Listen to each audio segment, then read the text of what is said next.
Contenders had hoped to talk about policy. I'm going to halve overseas foreign aid, and I'm going to give that $7 billion, $4 billion to schools, and that's $1 billion to special education and disability needs, $2 billion to the core budget, and $1 billion to further education. I want to fire up the economy. I want to help thousands of young people do the things that I did when I was setting out from university. We need to deliver Brexit, we need to unify the country, and we need to keep Jeremy Corbyn out of government.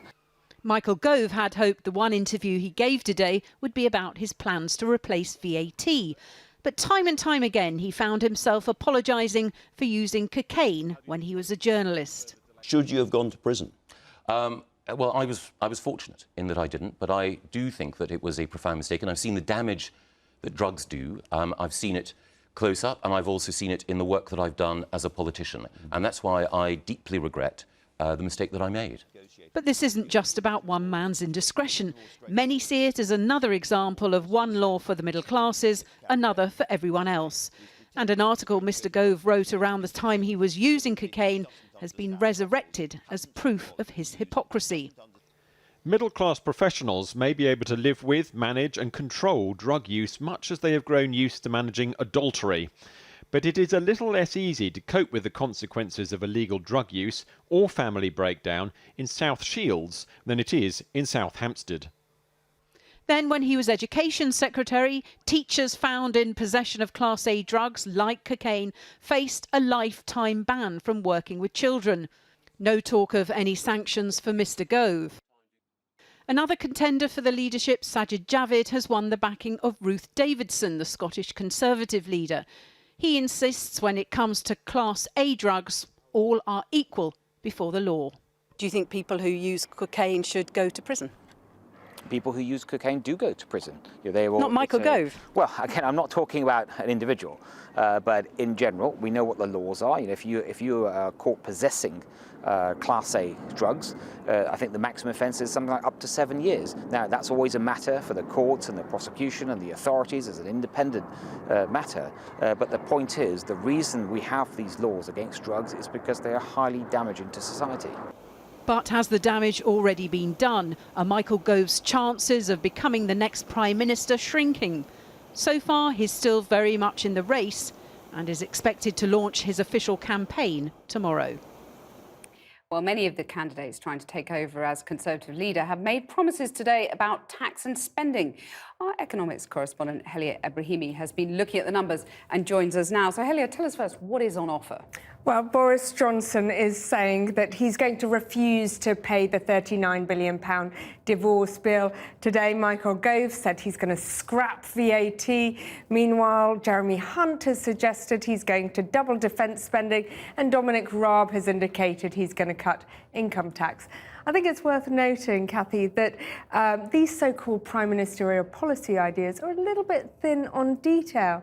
And this is the year we were expecting to see the spending review. That's the 3-year economic plan from the government, which has been totally scrapped. And instead, the ideas we have are a little bit lightweight. Well, how seriously should we take Mr. Gove's idea on VAT? Well, I spoke to tax expert Richard Murphy today, who said that Mr. Gove must have been high at the time to propose such an incompetent idea. And that's because VAT is so valuable to the public purse. Last year, it raised £136 billion. And to give you some context, NHS England budget is £121 billion.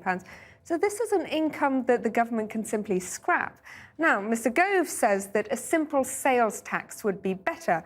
But that is, there's a reason that 150 countries around the world have value-added tax. And that's because there is a credit system that allows companies to be refunded along the supply chain so that only consumers like you or I end up paying VAT. If you have a sales tax, the costs will go up and things will become more expensive, and our exports are likely to become less competitive.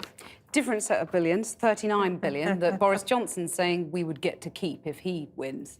Yes, well, keeping the £39 billion suggests we're heading for a no-deal Brexit.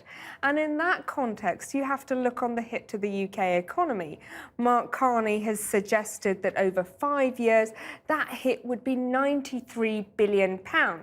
Now, these bank numbers are just scenarios, but even the most bullish of economists say that the GDP would go down, sterling would go down, inflation would go up. And with this economic backdrop, is it credible that Mr. Raab would be able to be so generous with a tax giveaway, or indeed Mr. Hunt able to double defence spending? At the moment, Cathy, this looks more like politics than it does fiscal planning. It does indeed. Helia, thanks very much. Well, that's Michael Gove's tax plans discussed, but let's go back to his admission that he took cocaine. Earlier, I spoke to the former Conservative Party chair, Sayeeda Warsi, and began by asking her how the revelations about drug use are going down with grassroots Conservatives. I think these revelations are concerning for a number of reasons, Cathy. First of all, because I think it deals fundamentally with the issue of trust. This is somebody who is standing for the highest office in this land. And it cannot be that people in this country feel that those that govern us are subject to a lower standard of criminality than those that are being governed. Right, so having admitted committing a crime, should Michael Gove be disqualified from running for Prime Minister now? I think that Michael Gove needs to now step away from the leadership race. I think it is completely inappropriate for him to continue. And let's remember, Cathy, this is not what we as lawyers in our 20s would have called an early guilty plea or an expression of remorse or regret. This is Michael Gove engaged in political damage limitation. This is a story that was about to come out into the public domain, and he's decided to talk about it himself. And I think it is completely inappropriate for somebody who has admitted in his 30s to taking a Class A drug on several occasions, feels that it is still appropriate for him to stand to be Prime Minister of this country. Does that apply to Boris Johnson then as well, who says he thought he took cocaine but sneezed it out? Well, look, I think it's for Boris to determine whether he wants to now be clear and come out with what he's done in the past in relation to drug taking. Can you trust someone who's been accused of serial infidelities? Does that matter more or less than someone who's taken Class A drugs? Of course, I'm referring to accusations against Boris Johnson there.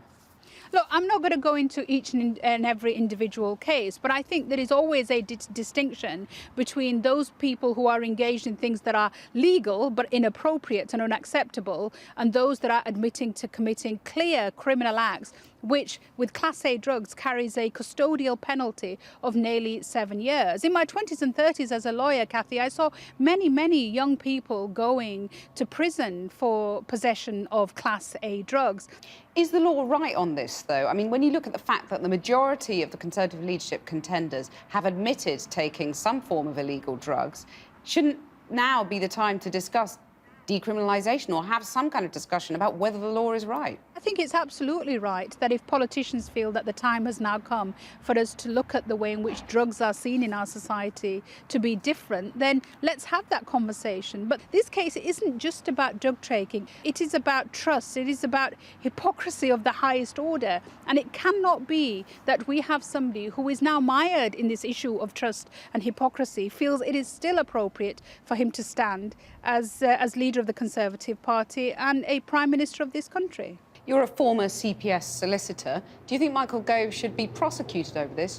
Look, I think that's a matter for the Crown Prosecution Service, but I think the Home Secretary made a more fundamental point this morning. Sajid Javid said that when we look at these issues, it's not just about the criminality that we should be concerned about. We should also be concerned about the impact that criminality has had on other people's lives. And I think this issue of middle-class recreational drug taking is something that we've now spoken about for a number of years, with consequences for people who have supplied that drug, who have been involved in the chain of supply of that drug, where lives have been destroyed, and where we feel that it is entirely appropriate for us to simply shrug our shoulders and move on and say this is what boys will do, boys will be boys. Well, I think it is wrong, and I think Michael Gove needs to now at least step away from the leadership contest. You're echoing Sajid Javid there. Are you backing him for leader? I think Sajid made a very strong point this morning, but I don't have a vote. I'm not a member of Parliament. So I'd like to see who the final two candidates are.